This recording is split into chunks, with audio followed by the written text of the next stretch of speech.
19쪽에 보시면 사파가 하나 있죠. 거기 이제 그 출애굽한 이스라엘 백성들의 그 배열, 각 지파별 배열한 그런 그림인데, 그 지파들의 그 가운데에 성막이 있죠. 근데 그 성막 안에는 이제 언약궤가 있는데, 이 성막과 언약궤가 이제 그 중심에는, 언약궤 안에는 이제 율법이 들어있죠. 율법서가 들어있죠. 두 돌판이. 그러니까 이스라엘 회중의 중심에 하나님의 말씀, 그러니까 율법이라 그러면 우리는 그냥 그 계명들만 생각하는데 하나님의 말씀을 함축하고 있는 것이거든요. 그러니까 이스라엘 회중, 그 광야 교회의 중심에 하나님의 말씀이 있었다. 마찬가지로 교회의 중심에는 항상 하나님의 말씀이 있어야 하는 것이죠. 그런 것들을 이제 이 사파가 단적으로, 상징적으로 보여준다 하겠고요. 22쪽에 보시면은, 이제 21쪽 말미에 무교회주의에 대해 알고 있는 바를 나눠봅시다. 이렇게 되어 있는데요. 거기에 앞서서, 조금 위에 패러그래프에 통상적인 수단, 이 아까 우리 콘스탄티노플, 니케아 콘스탄티노플 신조에도 그 몇 가지 코멘트가 있는데,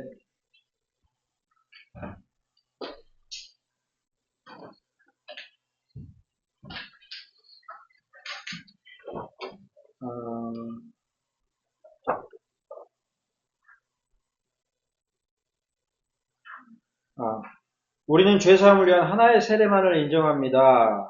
이 문구가 들어가는 것은 이제 제세례파와 같이 기존의 세례를 받았어도 자기 순수한 신앙을 고백하는 그런 다시 고백함이 필요하다, 그런 것들에 대한 그 반대, 그런 맥락의 문구라고 볼 수가 있겠고, 또 이제 대표적으로 이제 우리는 그 사도신경에는 그냥 교회를 믿사오며 그런 식으로 이제 고백이 되어 있는데, 하나의 거룩하고 보편적이며 사도적인 교회를 믿습니다.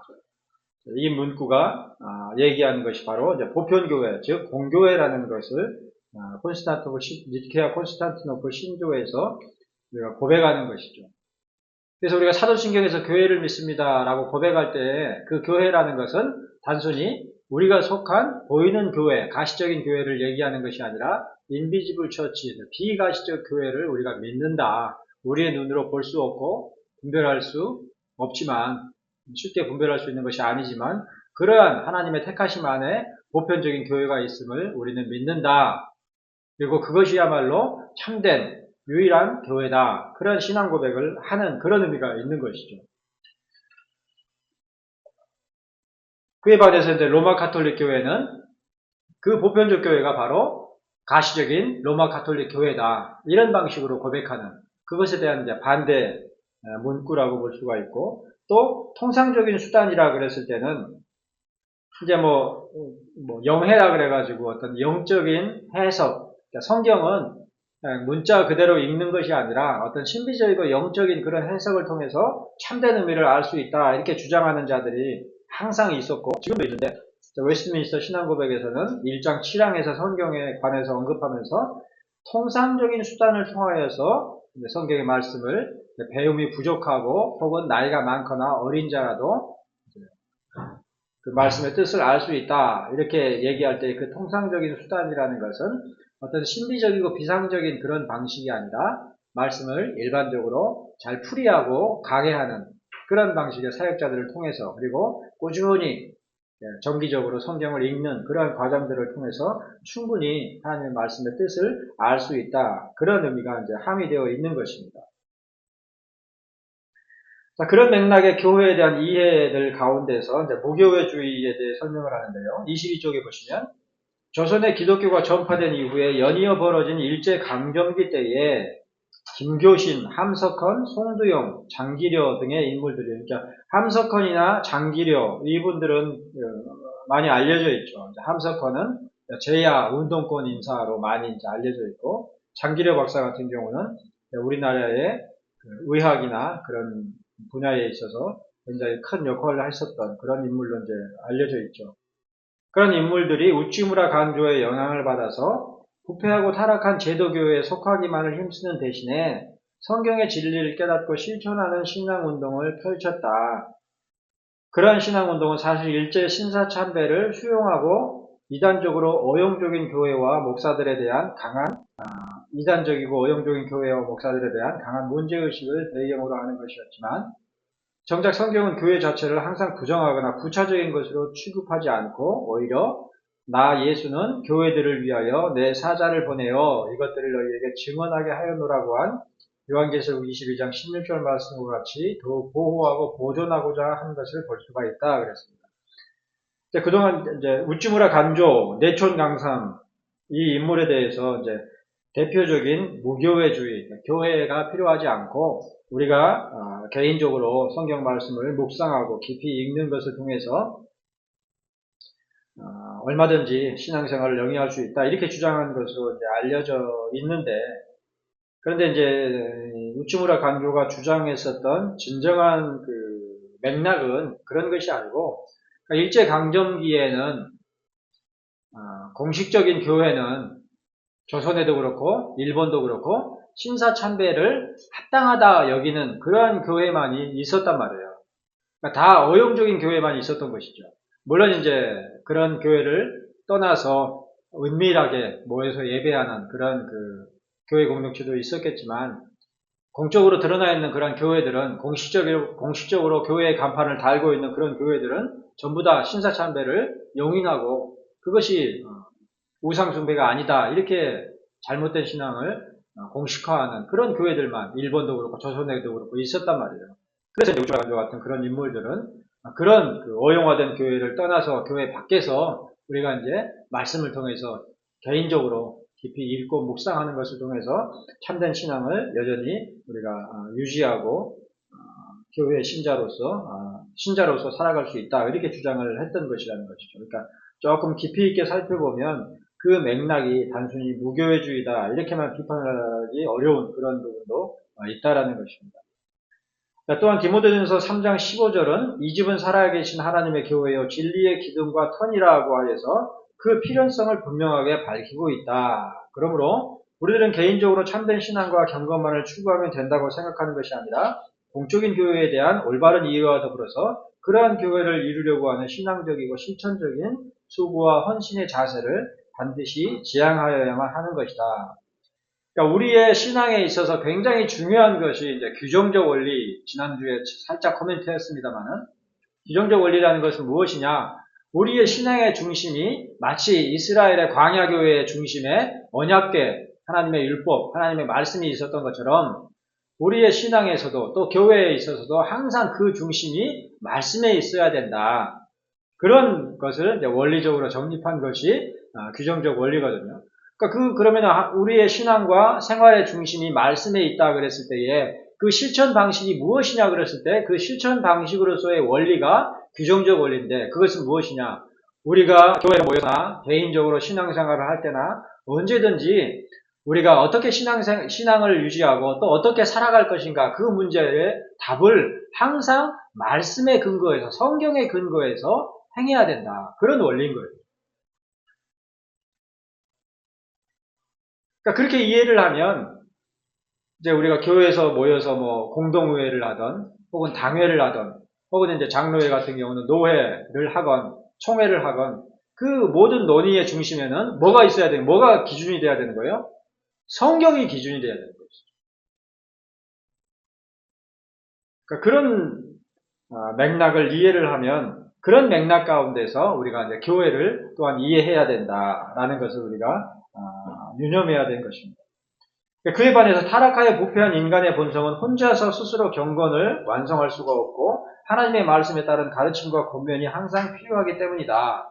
그러니까 성경에서 아까 이미 우리가 디모데전서나 다른 말씀에서 본 바와 같이 성경에서는 항상 교회를 언급하고 있단 말이에요. 그러니까 창세로부터 마지막 때까지 교회가 항상 있다. 그러니까 성경에서 언급하는 그 교회라는 것은 단순히 지교회를, 개별 교회를 얘기하는 것이 아니라 항상 우리가 니케아 콘스탄티노플 신교에서 얘기하고 있는 참된 교회, 거룩한 보편교회, 공교회, 그것을 얘기하는 거예요. 그러니까 그게 교회의 본질이고 원형인 거예요. 그래서 그러면 개별교회는 무엇이냐 그랬을 때에 그 개별교회가 바른교회, 무슨 뭐 참된교회, 뭐 무슨 또 뭐 무슨 교회 그랬을 때 그런 교회들의 추구하는 원형이 무엇이냐 했을 때는 바로 공교회다라는 거죠. 보편교회, 가톨릭교회, 로마 가톨릭교회가 아니라 홀리 가톨릭 교회라고 하는 그 거룩한 보편적 교회. 그러니까 그 거룩한 보편적 교회는 어떤 교회냐 그랬을 때 하나님께서 택하신 백성들의 회, 그 안에 이제 하나님의 구원과 관련된 모든 것들이 담겨져 있다라는 그런 신앙을 고백하는 것이 우리의 신앙인 것입니다. 그래서 이제 그런 측면에서 가시적 교회와 비가시적 교회를 이렇게 구별하는 거예요. 그러니까 공교회, 홀리 가톨릭 교회는 비가시적인 교회라 그래요. 인비지블 처치. 그래서 사람의 눈으로 쉽게 볼 수 없는 그것이 이제 교회의 원형이고 본질이에요. 그래서 교회는 거룩하다. 그리고 그 교회는 뭐 보편적이다. 이렇게 말했을 때 그 교회는 개별적인 교회들을 바른 교회와 같은 개별적인 교회를 얘기하고 있는 것이 아니라 가톨릭 처치, 공교회, 보편교회를 얘기하는 것이죠. 그런데 그런 그 비가시적인 교회가 항상 비가시적인 것은 아니란 말이에요. 지난주에도 설명드렸듯이 가시적으로 드러나는데 그 가시적이란 말이 중요한 거예요. 비지블이란 말이 중요한 거예요. 어떤 형태나 어떤 무리로 드러나는 것이 아니라 그 모인 무리들이 추구하고 행하는 바 신앙을 통해서 교회가 드러나는 거예요. 그래서 비지블 처치라고 하는 거예요. 가시적 교회라고 하는 거예요. 그러니까 지난주에 제가 뭐 말씀을 드렸지만 여러분들이 신중하게 들으셨는지는 모르겠는데 자, 교회의 중심에 말씀이 있다 그랬을 때 그러면 말씀 사역자인 목사만 있으면 교회를 드러낼 수 있느냐? 아니란 말이죠.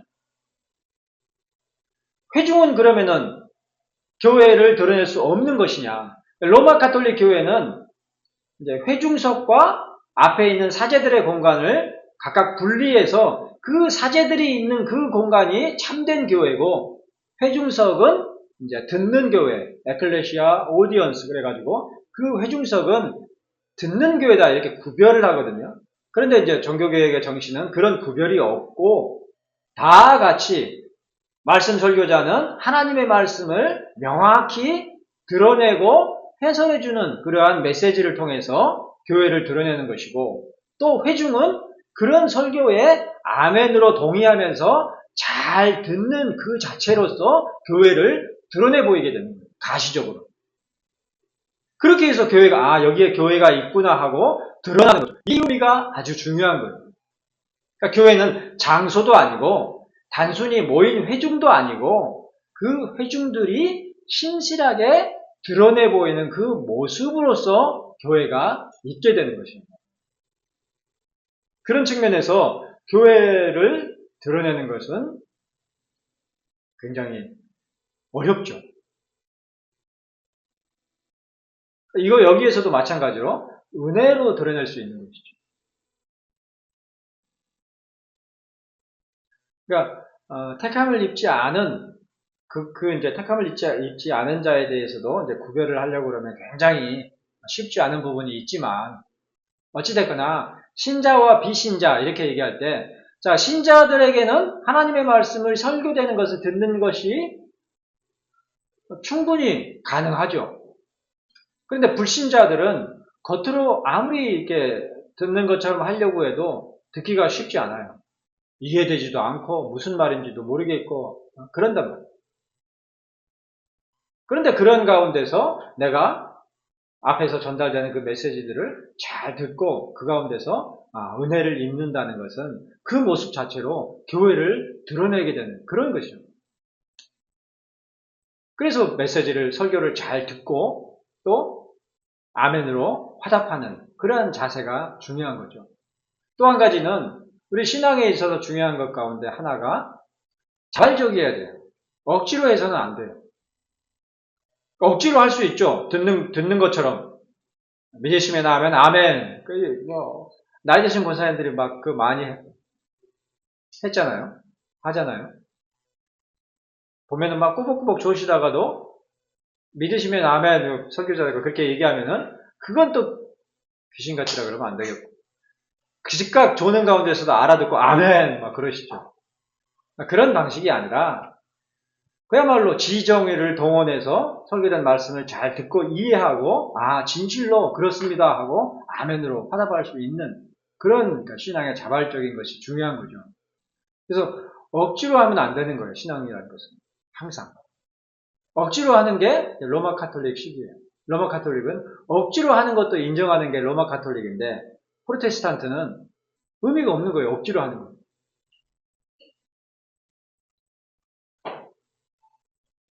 자, 그런 맥락들을 이해를 해보면 우리가 교회에 속하고 교회의 신자로 교회를 드러낸다는 것이 쉽지 않죠. 은혜가 없이는 안 되는 거죠. 하나님의 은혜가 없이는. 특히나 오늘날의 시대는 어때요? 주일날 누릴 게 얼마나 많습니까? 산에도 가죠. 자전거도 타죠. 또 요새 뭐가 유행이고 걷기 유행이잖아요. 뛰기가 유행인가? 러닝고 그래가지고 그런 것도 많죠. 또 먹을 때도 많죠. 가볼 때도 많죠. 교회 안 나가도 얼마든지 즐거움을 추구할 수 있는 것들이 풍성하죠. 근데도 그 귀한 시간에 예배당에 모여가지고 다른 좀 복음적인 그런 교회들을 보면 막 복음성도 부르고 흥겹게 막 이제 하도 오래 전에 불러가지고 이제 멜로디도 잘 생각이 안 나는데 성 보면은 막 많잖아요. 막 즐거운 거 많잖아요. 일동 섞어가면서 막 주의 자비가 내려와 막 이게 얼마나 즐거워요. 막.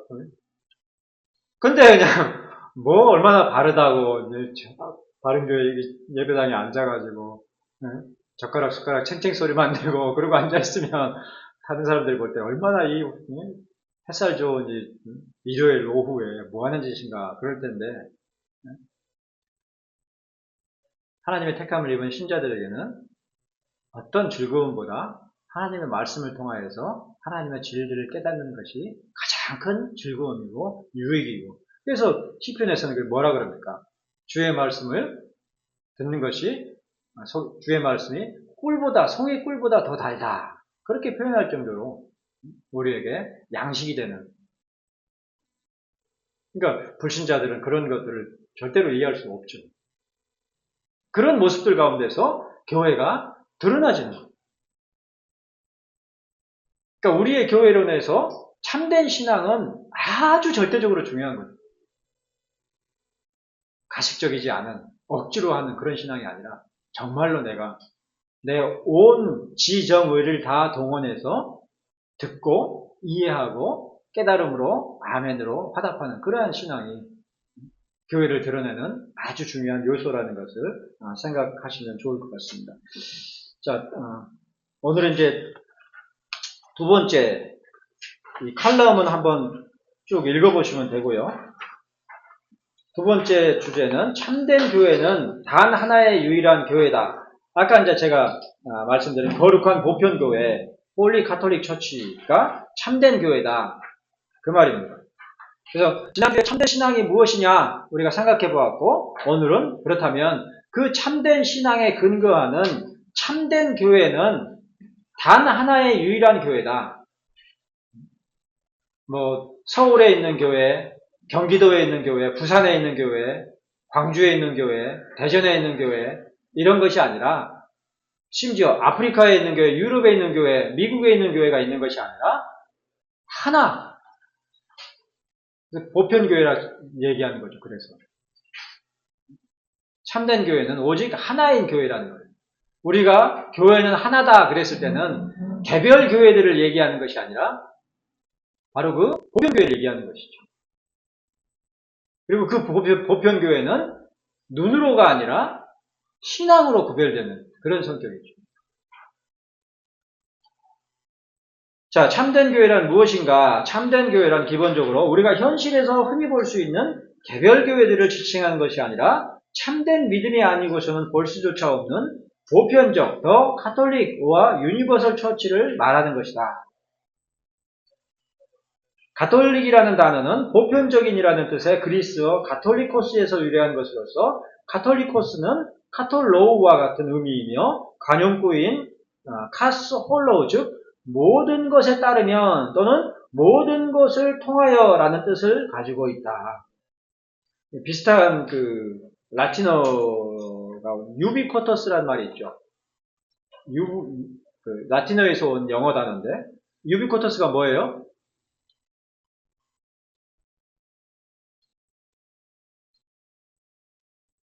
사실 그런 게 있어요. 그 개념하고 약간 유사한 그런 설명이죠. 또한 가톨릭은 특정한 혹은 개별적인이라는 뜻의 반대 개념인 공동의 혹은 보편적이라는 의미도 지니고 있는데 바로 이러한 용법에 따라서 더 가톨릭 처치를 보편적 교회 혹은 공교회라고 번역하였다. 그러니까 공교회라 그랬을 때는 총회를 얘기하거나 뭐 노회, 개별교회를 얘기하는 것이 아니라 유니버설 처치. 그걸 이제 한동안은 유니버설이 뭐예요? 보통 우주적인 뭐 그런 번역이 되니까 우주적 교회다. 이렇게 이제 번역을 하는데 보편적 교회라는 얘기예요. 그러니까 어느 시대에나 또 어느 지역에나 항상 있는 유일하고 하나인 교회. 그런 의미에서 이제 보편적인 교회라는 것이죠. 이해가 되세요? 말은 이해가 되는데 그 개념을 머릿속에 명확히 담기가 쉽지는 않죠. 간단하게 얘기하면 하나님의 택하심 가운데서의 교회가 바로 유니버설 처치 보편교회예요. 그러니까 그런 측면에서 참된 교회는 사람의 힘으로 세울 수 있는 것이 아니라 하나님에 의해서 세워지는 것이죠. 그런데 하나님에 의해서 세워지는 참된 교회는 사람들을 통해서 이 지상에 드러나지게 되는 것이죠. 그래서 비지블 처치라고 합니다. 자, 웨스트민스터 신앙고백 제25장 1항은 이러한 보편교회에 관하여 서술하기를 보이지 않는 보편적 혹은 공동의 교회는, 공교회는 그것의 머리가 되시는 그리스도 아래에 한 몸으로 모였었고 또한 모였으며 그러니까 과거, 현재, 미래의 모든 택함을 입은 자들의 총수, 더 훌 넘버로 이루어져 있다 그랬는데 이 말인즉 참된 교회라는 것은 하나님의 택하심 가운데 주 예수 그리스도를 머리로 하여 과거부터 이미 모였으며 에덴 동산에서 지금 모여있을 뿐만 아니라 이 지상에 있는 가시적인 교회 그리고 앞으로도 모이게 될 모든 하나님의 백성들을 말하는 것이다. 그래서 총수라고 훌넘버라고 얘기하는 것이죠. 그러니까 이런 교회는 항상 있는 것이죠. 그러니까 구약에서 엘리야가 볼 수 없었던 교회의 안목이죠. 엘리야가 뭐라 그래요? 다 이방 신상 앞에 다 무릎 꿇었고 나만 무릎 꿇지 않고 하나님의 백성으로 유일하게 나만 남았습니다. 이랬더니 하나님의 선지자가 뭐라 그래요? 사자가 몇이죠? 6천인가요? 7천인가요? 그러니까 남은 자들의 회를 얘기하잖아요. 언급을 하잖아요. 그 회가 뭐냐? 비가시적인 교회를 언급하고 있는 것이죠. 그러니까 일제 심사참배 때에 일제시대에 일본이나 혹은 조선의 일본 제국주의로 말미암아 기독교회가 없어져 버렸느냐? 아니다라고 얘기할 수 있는 것은 바로 그러한 비가시적인 교회에 대한 안목 가운데서 아니라고 분명하게 얘기할 수 있는 것이죠. 그런데 그 비가시적인 교회는 항상 비가시적인 것이 아니라 가시적으로 항상 역사 가운데서 드러난단 말이죠. 자, 그러므로 참된 교회라는 호칭은 이 지상에 있는 개별 교회에는 직접적으로 사용할 수가 없으며 다만 하나님의 택하심 가운데서 모든 시간과 역사를 초월하여 유일하게 즉 오직 하나로서만 라틴어로 유니로서만 있는 교회를 가리키는 말이다. 에베소서 1장 23절에서 사도가 말한 바 교회는 즉 주 예수 그리스도의 몸이니 만물 안에서 만물을 충만하게 하시는 이의 충만함이니라 라는 말씀이나 에베소서 5장 23절에 기록한 바 그리스도께서 교회의 머리됨이라는 말씀은 사람의 눈에 쉽게 분별이 되지 않는 보편적 교회 혹은 공교회를 가리키는 말씀이다. 그러니까 성경에서 직접적으로 언급하는 경우도 있지만 대부분은 바로 이 보편교회를 가리켜서 교회다라고 칭하는 것이란 말이죠. 그래서 우리가 니케아 콘스탄티노플 신조에서 고백하는 바와 같이 그러한 보편적 교회에 대한 믿음 가운데서 우리가 교회를 이해할 수 있게 되는 것이죠. 자, 사도신경에서 고백하는 거룩한 공교회, 홀리 카톨릭 처치란 어떤 교회를 말하는 것일까요? 어떤 교회라 그랬습니까? 여기 해답의 뒤에 이제 해답이 첨부되어 있는데요. 해답을 보시면은 맨 뒤쪽에 하나님의 택하심 가운데서 오직 하나인 비가시적 교회를 믿는다는 것이다 그랬습니다.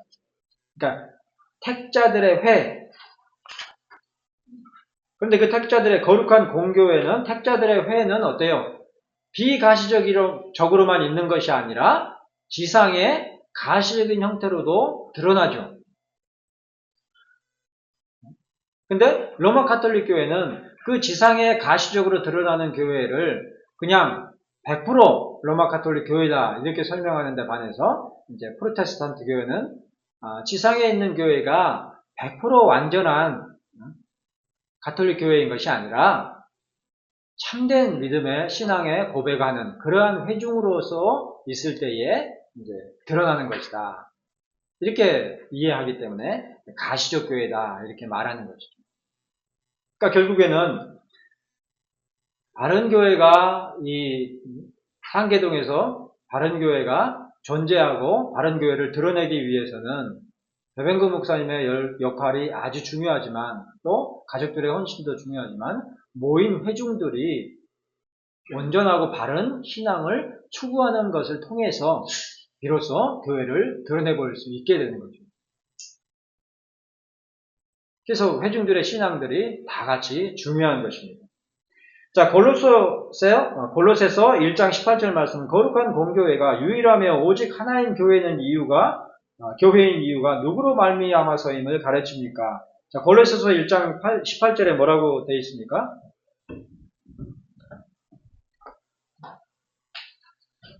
누구 찾으신 분이 한번 읽어주실래요?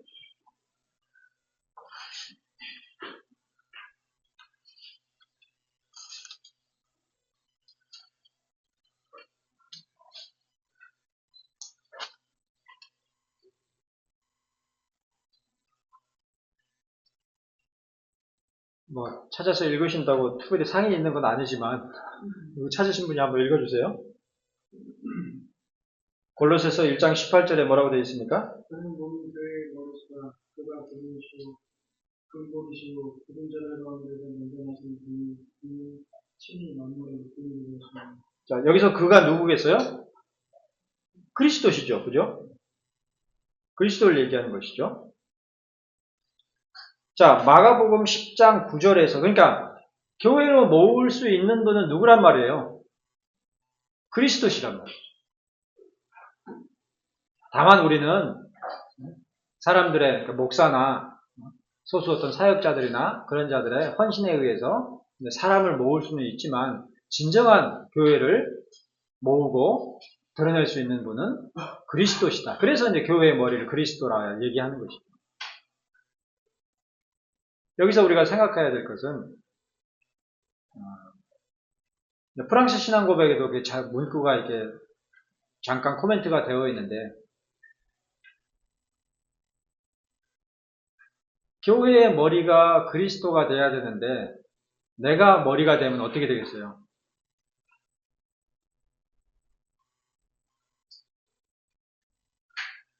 머리가 뭐예요? 수장이죠. 헤드죠. 그죠? 그래서 그 가장을 뭐라 그래요? 거기서도 헤드예요. 패밀리 헤드란 말이에요. 머리란 말이에요. 가정의 수장. 그러니까 교회의 수장이 누구예요?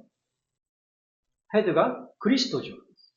그런데 내가 헤드 자리를 차지해서 내 뜻에 따라, 내 판단에 따라 교회를 좌지우지하고 이런 역할을 한다, 실제적으로 수행한다 그러면 그 자가 어떤 자라 그래요? 프랑스 신앙고백에서는 적그리스도라, 안티크라이스트. 그러니까 그리스도의 수장의 교회의 머리의 자리를 내가 찬탈한 거죠. 그러면 진짜 무서운 말이죠. 적그리스도가 멀리 있는 게 아니라 예배당 안에서, 신앙 공동체 안에서 내가 될 수 있는 거죠. 내가 사역자가 아니라도, 심지어 회중이라 할지라도 하나님의 말씀에, 그리스도의 말씀에 중심을 두지 않고 내 뜻과 판단을 앞세운다면 그 순간 내가 그리스도의 자리를 찬탈하는 적그리스도가 되는 거죠. 그렇게 생각하면 아주 무서운 거죠. 그런 안목이 없으니까 어때요? 말은 교회 주인이 그리스도시다, 머리이시다 그렇게 얘기하지만은 실제적으로 누가 머리예요? 목사이거나 아니면 장로이거나 그런 식으로 되어버리는 거죠. 자, 마가복음 10장 9절에서 예수 그리스도께서는 자신을 시험하려고 사람이 아내를 버리는 것이 옳으니까? 라고 물은 바리새인들에게 답하시기를 하나님이 짝지어 주신 것을 사람이 나누지 못할지니라고 말씀하셨습니다. 이 답변은 단순히 인간의 결혼 관계에 대한 답변인 것이 아니라 그분의 몸인 교회와의 관계를 염두에 두신 것이다.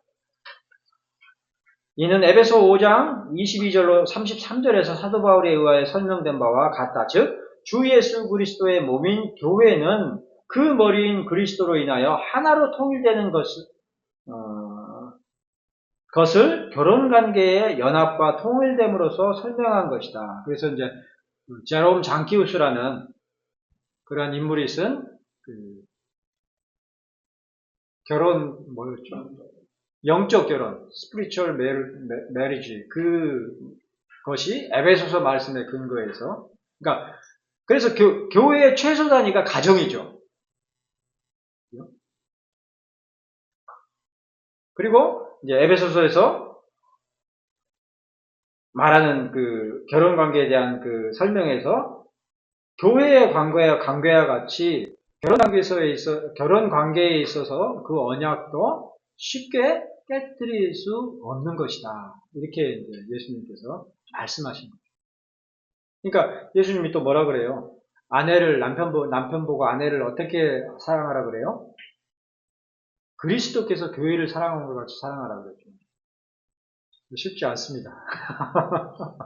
와이프가 착하면 모르는데 안 착하면 더 힘들죠.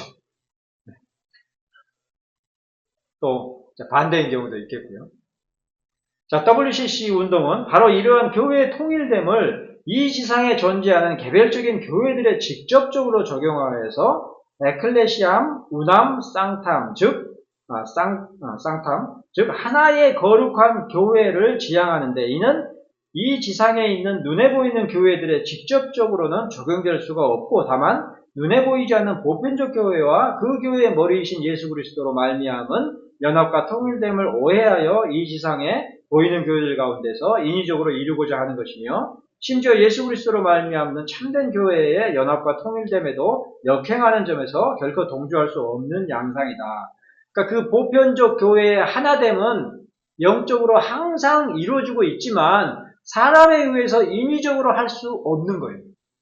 다만 우리가 할 수 있는 것은 성경에 근거해서 바르고 참된 신앙 고백을 함께 공유하는 한에서 그러한 연합이 이루어질 수 있을 뿐 진정한 그 연합의 본질은 그리스도 안에 있는 것, 하나님께 달려있는 거죠. 그러니까 하나님께서 하시는 그러한 교회의 연합을 사람들이 인위적으로 하려고 하는 것이 WCC이기 때문에 우리가 그런 운동에 대해서 찬성할 수 없는 것이죠. 만약에 WCC의 운동의 양상이 그처럼 사람에 의해서 인위적으로 통합하려고 하는 그런 양상이 아니라 참된 신앙의 일치를 추구하고자 하는 것이라고 한다면 얼마든지 참여할 수 있죠. 오늘날 대한민국 안에 같은 교단, 같은 교파, 같은 교단이라고 해도 어때요? 교회마다 신앙이 다 천차만별이에요. 심지어 같은 예배당 안에 있어도 각자의 신앙이 다 틀리죠.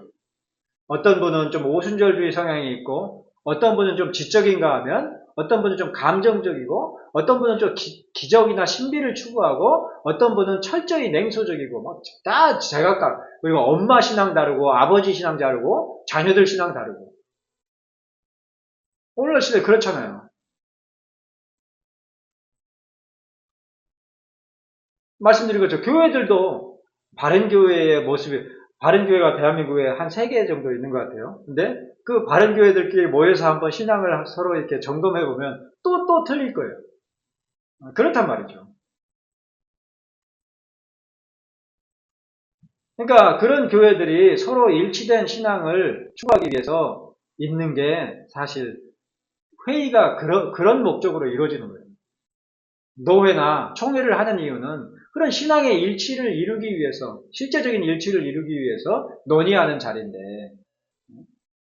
그건 쏙 빠져버리고, 거의 뭐 부수적인 것들만 논의하는 그런 자리가 돼버렸죠. 그러니까, 당회도 마찬가지죠. 개별교회 당회도, 물론 이제, 개별교회 같은 경우에는 뭐, 예배당이 오래돼가지고 천정에 물이 새고 그러면 당연히 보수하고 그래야 되잖아요. 그러니까 그런 것들을 가지고 이제 경비는 어떻게 할 것이고, 어느 업체에다 맡길 것이고, 아니면 우리가 성도들이 좀 서로 이제 힘을 모아가지고 우리가 고치든지 뭐 그런 식으로 논의하는 것들도 실제적으로 필요하겠지만, 더 중심이 돼야 되는 논의는, 그러니까 신앙에 있어서 항상 논의의 중심에는 뭐가 있어야 된다고요? 하나님의 말씀이 있어야 된다. 그러니까 하나님의 말씀 안에 서로의 신앙을 일치시키기 위한 노력으로서 모여서 논의해야 되는 거예요. 그게 이제 모든 종교회의 그리고 신앙의 논의에 있어서 핵심인 거죠. 그래서 가정 예배를 드려야 되는 것이고, 또 공적인 예배의 자리가 있어야 되는 거죠. 개별적으로 각자 그냥 자기 성경 가지고 오늘 주신 하나님의 말씀 그래가지고 개별적으로 다 그냥 큐티하고 묵상하고 그런 것으로도 신앙이 족하다. 그렇게 한다면 어때요? 각자 신앙이 다 들려지죠. 큐티 맹점이 그런 부분이죠. 주관적이 될 수 있단 말이에요. 성경은 주관적이에요? 객관적이에요? 네? 네? 객관적이죠. 텍스트로 딱 이렇게 기록되어 있잖아요. 문자로. 그러니까 분명히 객관적으로 주어진 거예요. 근데 오늘날 큐티는 어때요? 그걸 주관적으로 이해하고 주관적으로 해석을 해버린 거예요. 그래서 각자 당신은 그렇게 생각하는군요. 내 생각에는 이렇습니다. 이게 이제 보편적이 돼버려요. 그런 맹점을 갖고 있죠. 그런데 이제 교리문답이나 함께 모여서 이제 교리교육을 하는 것이나 그런 것들이 추구하는 건 뭐냐? 다 같이 공유하는 거예요. 사람의 제일된 목적이 성경 말씀에 따르면 사람의 제일된 목적, 최고의 목적은 자기 자신의 어떤 영예 이런 것이 아니라 하나님을 영화롭게 하고 그 하나님으로 말미암아 즐거워하는 것 거기에 있다. 이걸 같이 공유하는 그런 역할을 하는 게 교리문답이고 신앙고백이고 그렇단 말이죠. 그러니까 종교회의도 마찬가지로 그런 논의로서 이루어져야 되는 것이죠.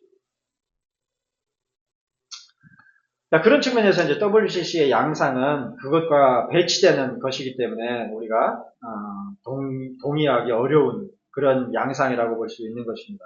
이 지상에 보이는 무수한 그리스도인들과 교회들의 경건치 못한 모습들 가운데서도 오직 주 예수 그리스도를 믿는 믿음 안에서의 연합, 그것은 신자들에 의해 인위적으로 혹은 가시적으로 이룰 수 없는 연합이다. 그러한 연합은 항상 이루어져 있음을 사도신경의 거룩한 공교회를 믿사오며라는 신앙고백 가운데서의 되새김을 간과하는 비본질적인 연합을 꾀하는 것이 바로 WC와 같은 에큐메니즘 운동이기 때문이죠. 그런즉 그리스도 안에서의 진정한 믿음의 일치와 연합을 이루는 것이야말로 모든 시대와 온 세상에 흩어져 있는 그리스도인들을 하나의 공교회로 연합하게 하는 것인데 반하여서 이 지상의 가시적인 교회들은 오히려 무수한 죄악과 부패로 말미암는 분열을 일삼을 뿐인데도 불구하고 그처럼 무수한 죄악과 부패들을 간과해버리고 형식적인 연합과 일치를 꾀하는 것이 얼마나 기만적이며 가증한 것인지를 직시해야 할 것입니다. 거기 그 사진을 보시면 그 WCC의 로마 카톨릭 그 교황이 중심의 자리에 있고 그 옆에 이제 스님인 것 같아요. 그리고 또 그 반대편에는 아마 그 정교회나 그런 쪽 계통의 인물들, 그리고 심지어는 다른 어떤 우리나라의 어떤 심지어 유생이라 그러죠. 삿가 쓰고 한복 입은 그런 분도 계시고, 그러니까 종교적인 통합을 추구하는 그런 양상을 단적으로 이 사진에서 보여주고 있는데, 그런 식으로 이룰 수 있는 것이 아니다. 그러니까, 우리가, 이를테면 하여튼, 대한민국의 장로교회들이 한 장소에 모여서 어떤 종교회의를 하거나 일치운동을 추구하지 않는다고 해도 웨스트민스터 신앙고백이라고 하는 신앙의 공통 분모를 함께 공유하는 가운데서 얼마든지 거룩한 보편교회의 일치된 신앙을 드러낼 수 있는 거, 추구할 수 있는 거죠. 근데 문제는 웨스트민스터 신앙 고백을 공유하면서도 그 웨스트민스터 신앙 고백의 내용에 대해서 각자 다 제각각이기 때문에 문제인 거죠. 그러니까 그런 측면에서 오늘날 대한민국의 장로교단들이 무수하게 많아요. 비극이죠. 원래는 장로교회는 하나입니다. 그 그 100년 전, 1907년, 그때만 해도 동로회였잖아요. 그러니까 조선예수교 장로회는 하나였단 말이에요. 근데 일제시대 거치면서 조선에 어용화된 그러한 장로교회가 있고, 거기에 반대해서 떨어져 나온 그런 무리들이 있고, 교회들이 있고, 그러다가 하여튼 역사를 거치면서 지금은 무수히 많은 장로교단들이 만들어졌는데, 그런 그 무수히 많은 장로교단들이라고 하더라도 웨스트민스터 신앙 고백의 일치선상 가운데 있다고 한다면, 그러면 사실 문제가 없을 것인데, 그렇지 않단 말이죠. 같이 웨스트민스터 신앙 고백을 믿는다고 하면서도 어떤 교단은 여성 목사를 찬성하고 어떤 교단은 여성 목사들을 찬성하지 않는, 또 어떤 교단은 성경에 없는 권사라는 직분을 교회의 공식적인 직분으로 인정하는가 하면, 심지어 어떤 교단은 성경에 없는 그런 것이기 때문에 권사와 같은 직분을 우리는 허용할 수 없다, 그렇게 생각하는, 추구하는 그런 교회들이 있고 교단들이 있고, 그런 지경이니 참으로 일치를 위해서 논의할 바가 많은 건 사실인데, 그 일치의 양상이 어떤 것인지, 이런 우리가 교회론에 대해서, 그리고 웨스트민스터 신앙고백이나 어떤 교리문답들을 우리가 살펴보는 것이 사실은 그러한 일치된 신앙을 이루는 중요한 작업이라고 볼 수 있는 것이죠. 비록 개별교회 안에서 국한된 것이지만. 그러니까 앞으로도 이제 목사님을 중심으로 해서 그런 작업들을 계속 이뤄나가는 가운데서 언젠가는 다 같이 한 신앙을 고백하는 가운데서, 그 가운데서 저기에 정말로 다른 교회가 있구나 하고 드러낼 때가 있게 되는 것이죠. 그런 작업을 힘써야 되는 것이 신앙에 있어서 아주 중요한 과제다라고 생각하시면 되겠습니다. 자, 한편 과거와 현재 그리고 미래와 종말을 아우르는 하나님의 택하심 가운데 있는 보편적인 교회는 사람의 눈으로 식별될 수 없는 것만은 아니다. 자, 이런 비가시적 교회만 생각을 하면, 그러면은 참된 교회라는 것은 이 세상에 없고 하나의 이상으로서 있는 것이냐? 아니란 말이죠. 만일에 보편교회가 그처럼 눈으로 볼 수 없는 성격으로만 존재한다면, 엄밀하게 말할 때 이 세상에서는 결코 교회를 볼 수가 없을 것이며, 이 세상에서는 결코 그러한 교회에 속할 수도 없을 것입니다. 당연히 그러겠죠. 그죠? 만일에 그러한 것이 진정한 의미에서의 교회라고 한다면, 그러한 교회는 죽은 뒤나 종말의 때에 예수 그리스도께서 재림하신 뒤에나 천국에 이르러서야 비로소 볼 수가 있을 것이고, 또한 그것에 속할 수도 있을 것입니다.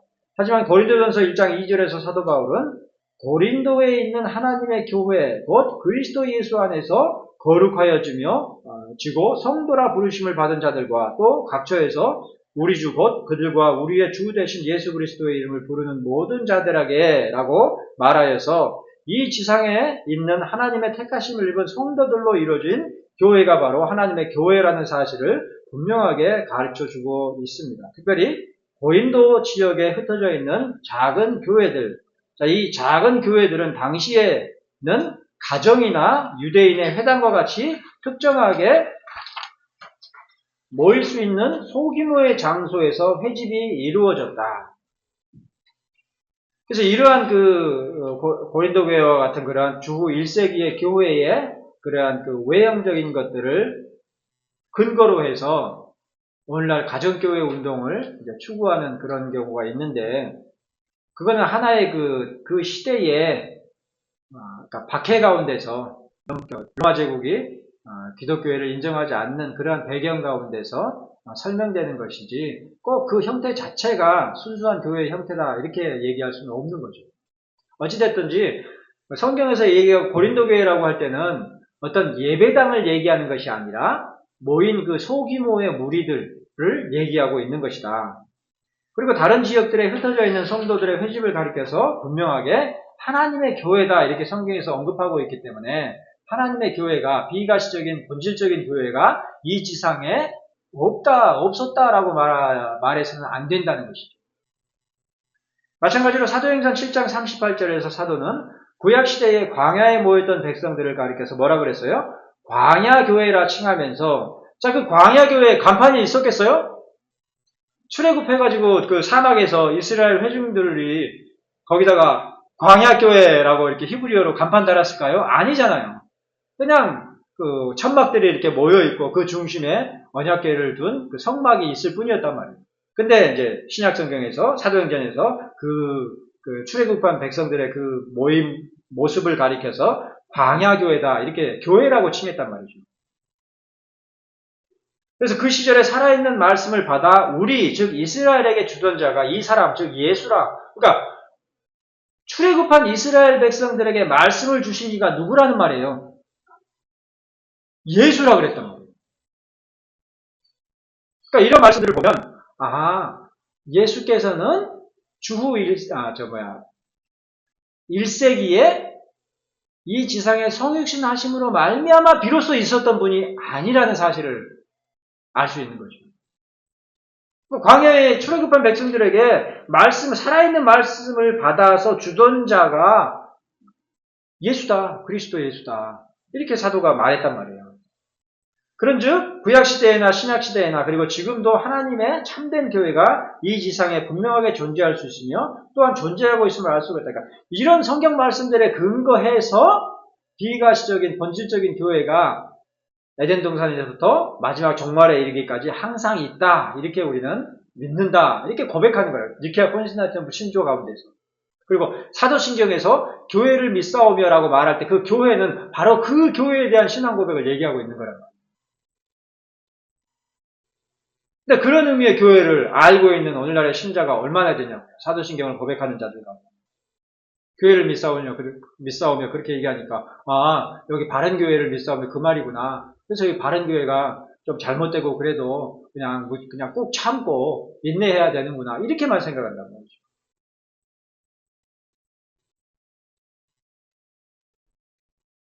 만약에 안 그러겠지만 박근근 목사님이 갑자기 이상하게 하려 그러면 어떻게 해야 돼요? 떠나야 돼요? 아니면 말아야 돼요?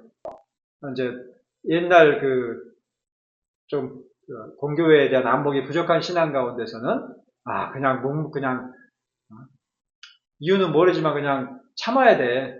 하나님의 교회이기 때문에 이렇게 생각할 수 있겠지만 그렇게 하라는 말이 아니라 같이 논의하면서 하나님의 말씀에 근거해서 이렇게 하는 것이 합당하지 않습니까? 이렇게 함께 논의할 수 있어야 되겠죠. 그런데 중구난방으로 다 이렇게 소리를 낼 수는 없잖아요. 그래서 이제 당회를 구성하고 그렇게 하는 이유가 그런 논의가 효율적이고 신속하게 긴밀하게 이루어질 수 있도록, 그래서 모든 교회 제도, 당회나 노회 이런 것, 총회 이런 것들이 있는 이유가 그런 방식이란 말이에요. 그런데 그런 방식으로 이루어지지 않고 형태만 남아서 오늘과 같은 그러한 무수히 많은 문제점들이 양산되고 있지만, 자, 아울러서 이러한 교회에 관한 또 한 가지는 아까 고린도 교회, 에베소 교회 그랬을 때 그 교회들은 전부 특정한 개별 교회를 지칭하는 것이 아니라 에베소 지역에 있는 교회들, 그리고 고린도에 있는 교회들, 즉 프레지바터리, 노회를 얘기하는 거예요. 장로의 제도가 거기서 성경에 근거해서 만들어진 거예요. 그래서 이제 장로교회는 교회라 그랬을 때는 항상 그런 노회적인 공교회적인 그런 안목을 항상 기본적으로 전제하고 있는데 컨그리게이셔널 처치, 회중교회는 개별교회에만 포커스를 두고 있는 그런 성격이기 때문에 양상이 구별되죠. 이 컨그리게이셔널 처치, 회중교회는 역사적으로 잉글랜드에서 이제 잉글랜드가 어디예요? 지금의 영국이죠. 그죠? 근데 지금의 영국은 뭐라 그래요? 잉글랜드라고 안 하죠. 뭐라 그래요? 브리티시잖아요. 브리티시 오브 킹덤이잖아요. 그죠? 근데 그 16세기, 17세기까지는 영국이 아니고 잉글랜드, 아일랜드, 스코틀랜드, 그리고 또는 이제 웨일즈 이렇게 각각의 분리된 왕국이었단 말이에요. 그래서 연합이었죠. 왕국의 연합이었죠. 근데 어찌됐거나 잉글랜드를 중심으로 해서 로마 카톨릭과는 구별된 잉글랜드의 기독교 해서 잉글랜드 교회, 성공회죠. 근데 이 성공회는 형태는 프로테스탄트인데 내용은 로마 카톨릭이었어요. 그래서 제대로 된 종교개혁된 프로테스탄트 신앙을 갖고 있는 신자들이 거기에 따를 수 없었어요. 그런데 거기에 따를 수 없었던 신자들이 두 부류가 있는데 한 부류는 넌 컨포미스트라 그래가지고 그런 잉글랜드 교회 제도의 왕명에 의해서 순응하도록 요구하는 것을 거부하는 자, 거부하면서 잉글랜드에 남아있었던 자들, 이들도 퓨리탄이거든요.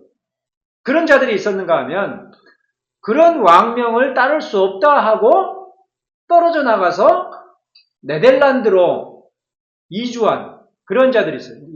그런 분리주의자들, 브라운주의자들이라고 하는데 그 자들이 네덜란드로 화란으로 도피를 했다가 또 화란은 어떤 도시예요? 전통적으로 네덜란드는 항구잖아요. 그죠? 그리고 무역이 중심이 되는 그런 나라란 말이에요. 그러니까 항구인데다가 상인들이 오가는 그런 지역은 윤리적으로 순결해요. 좀 난잡해요. 난잡하기 마련이죠. 왜? 뭐 뜨내기들이 항상 오가는 그런 지역이니까. 그래서 이제 그런 역사적인 배경들 가운데서 지금도 네덜란드에는 어때요? 홍등가가 국가의 공식적인 그런 허가를 받아가지고 존재하고 있잖아요. 그죠?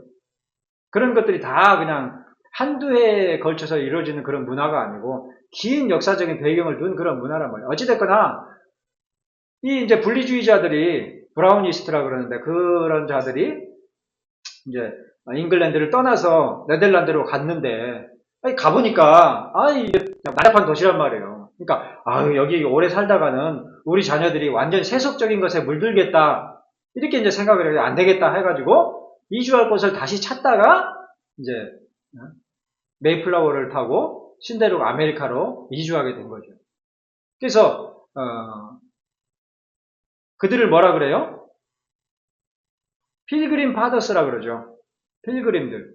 이 필그림들의 신앙이 넌 컨포미스트들의 신앙이 아니라, 그러니까 잉글랜드에 남아 있으면서 잘못된 신앙에 대하여서 거부하는 그런 자들이 아니라 떨어져 나온 자들에게서 시작된 그런 신앙이에요. 그래서 회중주의가 미국에서는 본격적으로 발달하게 된 그런 배경 가운데 이제 미국의 퓨리탄들의 역사가 있는 거죠. 그래서 미국의 기독교 신앙의 어떤 순수, 그러면 항상 필그림들을 얘기하는데 그 필그림들의 신앙은 진정한 퓨리탄 신앙이라기보다는 회중주의적인, 분리주의적인 그러한 신앙을 이루고 있었던 거죠. 그래서 이제 미국에서는 초창기부터 정교 분리가 명확하게 헌법에 명시할 정도로 분리, 국가와 종교의 분리. 근데 웨스트민스터 신앙 고백이나 원래의 그런 넌-컨포미스트 퓨리탄들의 그런 신앙의 정신은 오늘날 시대는 굉장히 조심스럽지만 분리는 아니에요. 구별은 있대. 국가와 종교, 기독교의 구별은 있대. 각각이 아니에요. 서로 유기적으로 중요한 역할을 하게끔 그렇게 되어 있어요. 신앙 고백에도 그렇고. 그러니까 그게 맞다는 사실을, 근데 하여튼 그게 맞다는 사실을 우리가 지금 대한민국에서 좀 개신교들이 지금 겪고 있죠. 프로테스탄트 교회들이 겪고 있잖아요. 이를테면 이단 문제에 대해서 기독교가 아무 대책이 없잖아요. 그동안에 뭐 통일교나 뭐 신천지나 이런 문제에 대해서 기독교가 어떤 역할도 할 수 없었죠.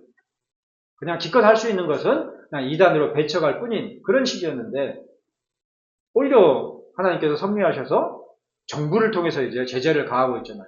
물론 이제 그들의 비리로 말미암아서 명분이 제공되었지만 국가에 의해서 어찌됐거나 그들의 잘잘못이 따져지게 되고 심지어는 해산시킬 수도 있는 그런 가능성이 지금 열려있는 그런 상황이잖아요. 그러니까 우리가 기독교 신앙을 제대로 이해하고, 얘기가 좀 딴 데로 많이 빠졌지만 제대로 이해하고 이 시대를 지금 통찰해보면 안에 하나님의 섭리가 있는 거죠. 개신교인들, 프로테스탄트 신앙인들이 무능해가지고 이단들로 말미암아 얼마나 많은 그 사회 해악이 많은지 모르잖아요. 얼마나 많아요. 젊은이들이 가서 피폐해지고 가정이 깨지고 그들의 영향력은 더 막강해져가지고 심지어 정치판에까지 개입을 해가지고 좌지우지할 수 있을 정도로 그렇게 돼버렸는데, 하나님께서 은혜를 주셔가지고 정부의 행정력으로 그들의 그 비리를 캐내게 하시고 그것들이 빌미가 돼서 그런 잘하면은 해산시킬 수도 있게 좀 그렇게 섭리하고 계십니다. 그런 걸 보지 못하고 엉뚱한 이데올로기 논리에 빠져가지고 오히려 그들을 옹호하려고 하는 그런 쪽으로까지 가고 있으니 얼마나 참, 어쩌다가 얘기가 그쪽으로 삼천포로 빠져버렸는데, 그렇게 이제 유기적으로 교회와 국가와의 관계가 말씀에 근거해서, 성경에 보면 어때요? 이스라엘의 신앙과 왕들이 분리되어 있었습니까? 구약시대에 보면 어때요? 어떻게 보면 거의 재정일치에 가까울 정도로 역할이 있었죠. 그렇다고 해서 왕에 의해서 선지자들이 통제를 받았냐? 아니죠. 오히려 사울왕에 대해서 선지자가 나단이 뭐라고 그래요? 하나님의 심판을 분명하게 경고했던 것을 볼 수가 있죠. 그러니까 일치가 아니라 각자의 역할이 유기적으로 있었던 것이, 그러니까 엮어져 있었던 것을 볼 수가 있는, 신약에서도 마찬가지죠. 심지어 신약 이후에 교회사에서도 마찬가지로 엄격하게 교회와 국가가 분리되었던 것은 아니에요.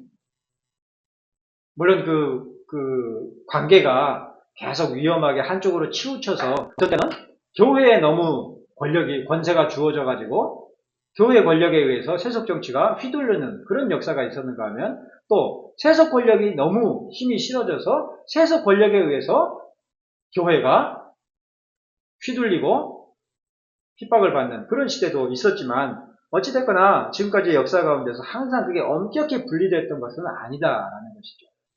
그래서 오늘날의 제도화된 그런 교회와 특별히 이제 장로교회와 같은 그러한 성경에 근거하는 신앙을 추구하는 그런 교회들이 시급한 과제 가운데 하나가 교회와 국가와의 관계가 성경적으로 어떤 것인지를 정확하게 이해하고 그것에 근거해서 국가 권력에 대해서도 조언해주고 역할을 해줄 수 있는 그런 게 중요한 시대인데, 그런 것들을 이제 잠시 생각해서 제가 조금 이제 주제가 벗어나서 교회론 하다가 엉뚱한 주제로 갔는데, 그만큼 교회론이라는 것이 교회 안에 그냥 국한된 어떤 주제가 아니라 우리 실생활과 사실은 긴밀히 연계되어 있는 거예요.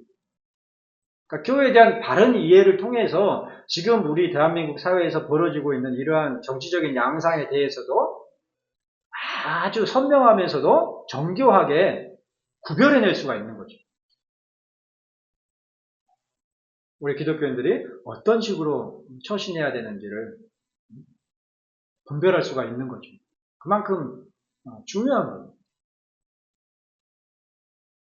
자, 아울러서 이러한 교회에 관한 분별이나 조망, 참된 교회이자 비가시적인 교회가 이 지상에 가시적으로 존재한다는 조망은 참된 신앙의 근거인 성경에 대한 믿음과 확신에 그 바탕을 두고 있는 것이다. 자, 만일에 우리가 천국을 앞당기는 그러한 그 역할들을 수행한다고 한다면 그러한 그 역할들의 양상은 어떤 것인가? 그냥 이웃들에게 좋은 이미지를 풍겨주고 막 선물 나눠주고 떡 나눠주고 그런 것이 아니라 이렇게 바른 교회론에 근거한 신앙과 실천을 보여주는 것을 통해서 그 역할들을 수행하는 거죠. 그러니까 우리가 하나님의 말씀에 충실할 때에 거기에 하나님 나라가 임하였다 이렇게 말할 수 있는 거죠. 그리고 그런 역할들을 수행할 수 있는 모임이 바로 교회인 거죠. 그러니까 교회를 드러낸다는 것은 결국에는 하나님의 말씀에 철저히 순종하는 모습을 통해서 교회가 드러나는 거죠. 사소한 거 하나까지도. 근데 그것이 억지로 돼버리면 또 다시 로마 카톨릭이 되는 거예요. 그래서 교육이 중요한 거죠. 우리 신앙에서. 잘 가르치고 그 가르친 바를 잘 이해하고 거기에 동의하는 가운데서 함께 모두가 신앙을 실천해 나갈 때에 교회를 명확하게 드러내 볼 수 있는 거죠. 이 교회론 교제의 핵심이 그겁니다. 그걸 이해하고 그걸 실천하자는 것이 교회론의 핵심입니다.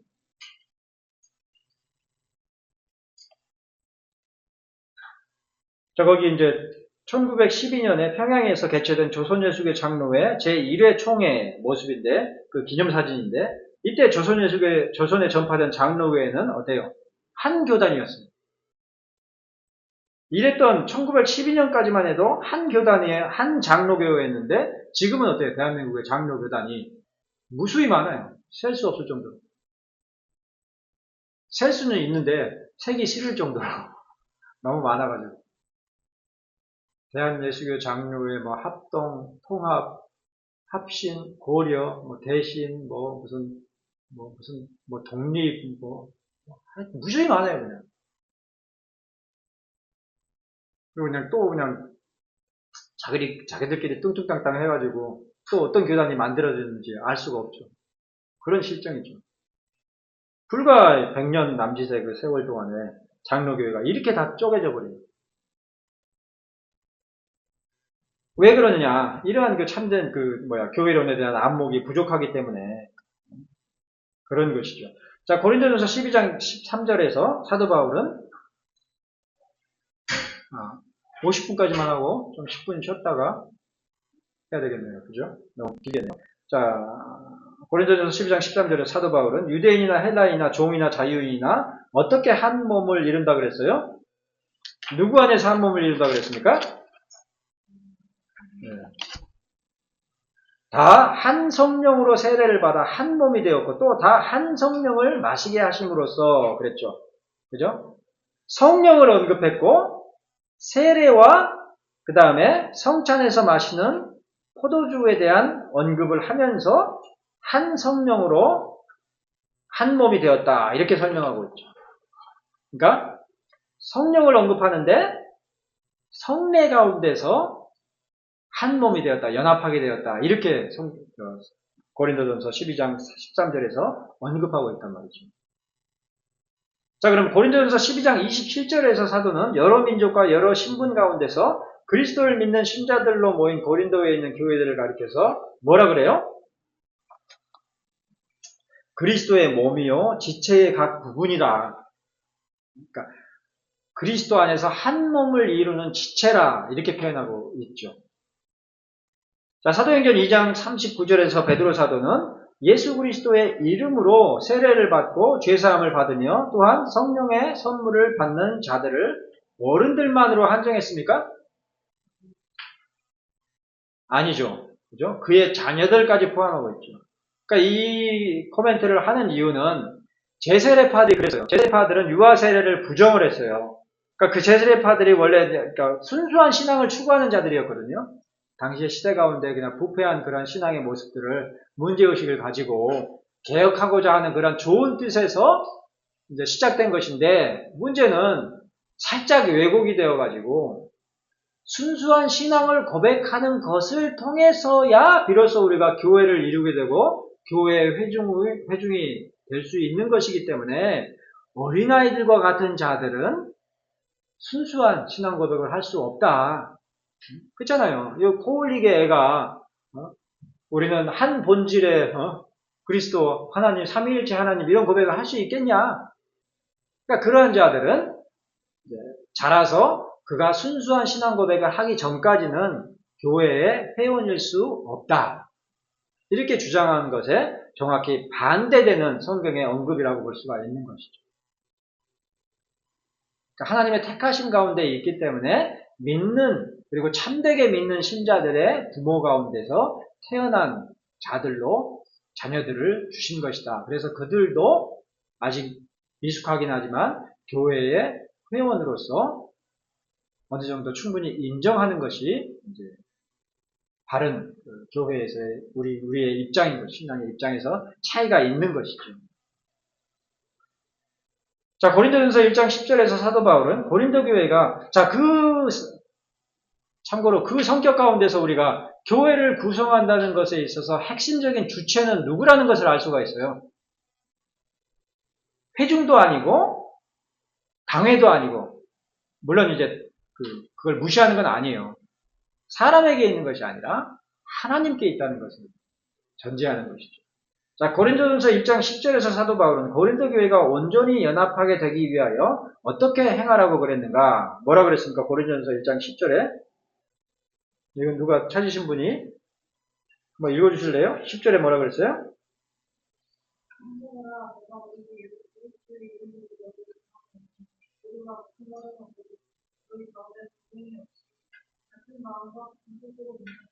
네, 아주 분명하죠. 모두가 같은 말을 하고 무슨 말이에요? 같은 신앙을 고백하고 그 말이죠. 그죠? 그리고 너희 가운데 분쟁이 없이 같은 마음과 같은 뜻으로 온전히 합하라. 자, 교회 안에서 온전히 연합할 수 있는 것은 같은 뜻을 한 교회를 이루는 것은 어떻게 해야 돼요? 우리끼리 어울더울 해야지 교회 한 교회를 이루는 그런 것이 아니라 같은 신앙 고백을 할 수 있어야 된단 말이죠. 그러니까 같은 신앙 고백이라는 건 뭐냐? 웨스트민스터 신앙 고백을 같이 고백하더라도 같은 뜻과 의미로서 이해하고 그런 가운데서 한 교회를 이룰 수 있는 것이라는 사실을 이러한 본문들 가운데서 알 수 있는 거죠. 그러니까 교리라는 것은 항상 성경과 별도로 있는 것이 아니라 올바른 성경 해석의 결론으로서 있는 게 교리예요. 그래서 교리가 중요한 거죠. 여기까지 하고 10분 정도 쉬었다가 이구 씨가 진행하고 마치도록 하겠습니다.